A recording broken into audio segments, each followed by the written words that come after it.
Asian American studies linking Asian America to African America way back in the 1980s. So this is something very personal, and as you can perhaps see, I'm also Asian American. Ironically, it's something that in common, but also a lot of people who don't have much in common at all. Mixed race. What is that term? What does it mean? Is it a good term? Is it a bad term?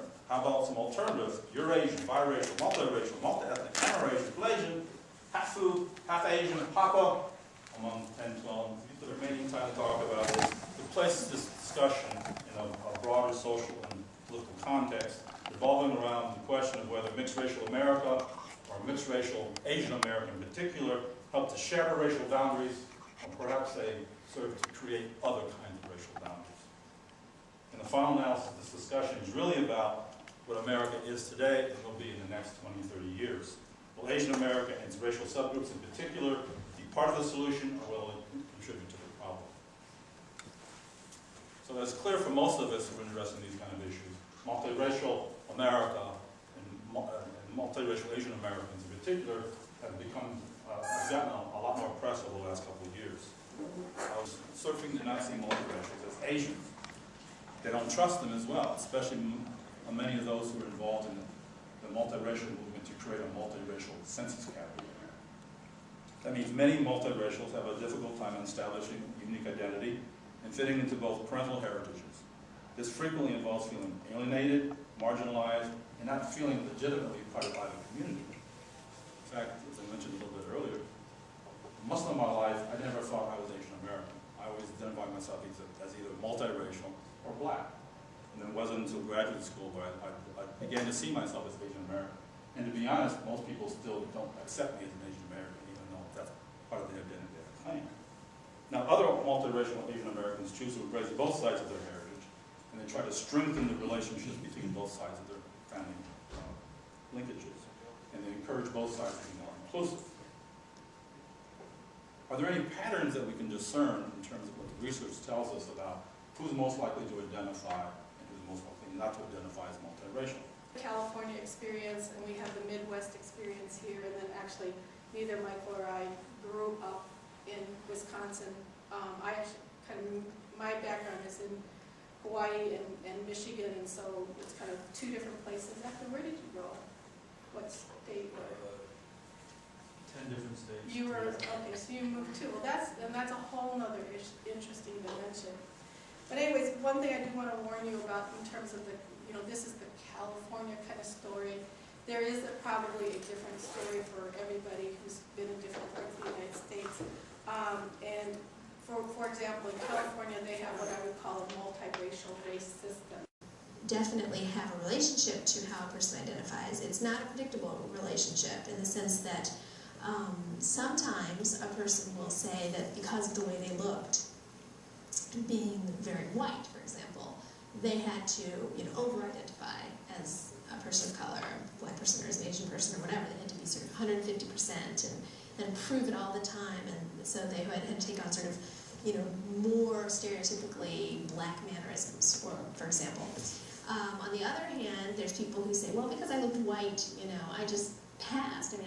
I never really thought of myself as an Asian American, and nobody treated me as an Asian American, and just, so I haven't really thought of myself that way. So it goes both ways, and also for people who say that they've looked very Asian, and therefore, sometimes it's therefore I feel Asian, I am Asian, and everywhere I've gone I've always been Asian, and sometimes it's more like, well, I look very Asian, but I feel very, American inside, or white inside, or whatever, and so while there is a definite relationship, it's not predictable. It can go either way.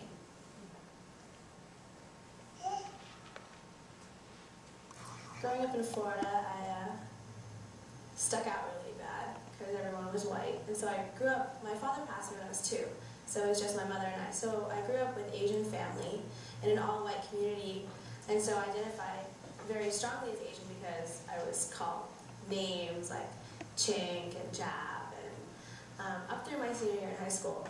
So when people would say, oh, are you Chinese or Japanese, I'd say I'm Korean. So until I was about 17 years old, I identified as Korean. And I decided that I wanted to go to California because all those Asian people were. So I wouldn't stick out anymore. I wouldn't get like, how do you like our country, or can you catch a fly with chopsticks? It sort of separated me in a way. I mean, I was different, but it sort of made me more determined to sort of, I don't know, fit in a way because I look different. And the stereotype of Asians in Florida is like nerd, into like science, don't have a life, you know, and weird. And I didn't want to fit that stereotype, so I sort of went the other way. I decided to go the social route, and it made me really self-conscious about the way I looked because I felt that looking different was a bad thing. When I was really little, at first, I don't really have a recollection of thinking that I looked different. And until I got older, I would forget that I wasn't white because everyone I looked at was white. So I was sort of, I'd be rudely reminded, I guess, made fun of. I say that because although I was raised with my mother, because my parents got divorced,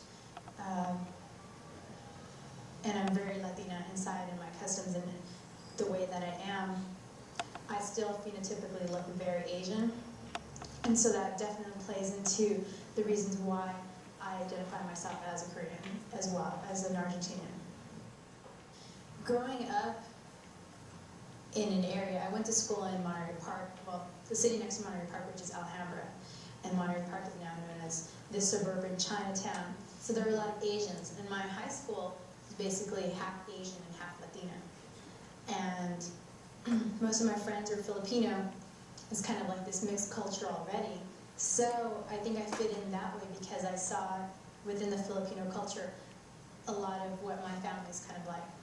I've got this Asianness because when people see me, they would treat me as an Asian, or they would just easily identify me as one. But inside I also felt that I've got this Latino culture with me too, and this Filipino culture sort of infused both of them.